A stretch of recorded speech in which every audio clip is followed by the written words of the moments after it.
काही दिवसांपासून इलेक्शन कमिशनवर जोरदार टीका झालेली आहे।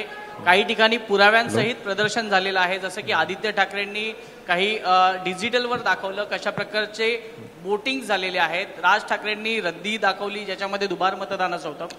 ही नेमकी चूक कोणाची आहे? महाराष्ट्रामध्ये ज्या पद्धतीने मतदान झालेलं आहे, एका घरामध्ये 48 लोक आहेत, 72 लोक आहेत, तर ही नेमकी चूक कोणाची आहे?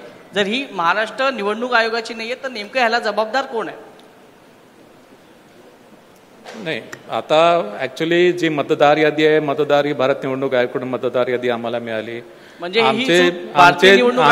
आमचे जे पॉवर आहे ते दुबार मतदार आम्ही आयडेंटिफाय केलेले आहेत आणि याशिवाय ज्यांचे नाव त्याच्यामध्ये आलेले नाही ते सुद्धा आम्ही इन्क्लूड या मतदार यादीमध्ये केलेले आहेत आणि त्याप्रमाणे ही मतदार यादी फायनली आम्ही पब्लिश केलेली आहे। मग एका घरात 72 लोकांची जी यादी आहे त्याला जबाबदार कोण आहे? काय? एका घरात 72 लोकांची यादी आहे, सुलभ शौचालय असेल किंवा आयुक्तांच्या घरात जी यादी आहे त्याला जबाबदार नेमकं कोण आहे? नाही, आता याच्यामध्ये ही जी यंत्रणा आहे, मतदार यादीची यंत्रणा वेगळी आहे। ही ऍक्च्युली तुमचा वचक नाहीये का या यंत्रणा? आम्ही फक्त ती यादी अडॉप्ट करतो।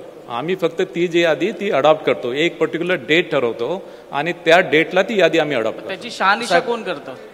सर, शहानिशाचे जे प्रकार आहेत ते सांगितलं मी। दुबार मतदार असतील तिथे आम्ही बघतो, चुकीच्या प्रभागामध्ये गेला ती आम्ही बघतो, नाव इन्क्लूड झालं नाही, विधानसभा मतदार यादीमध्ये नाव आहे पण याच्यामध्ये नाही आहे ते इन्क्लूड करतो, काही क्लरिकल मिस्टेक्स असेल, एरर असेल ते इन्क्लूड करतो। ज्या ठिकाणी जागा मतदान झालं का, ज्या ठिकाणी जागाच नाहीये, फक्त रिकामी आहे त्या ठिकाणी मतदार आहेत, मग हे याच्या संदर्भात काहीतरी असेल ना, काहीतरी जबाबदारी असेल साहेब?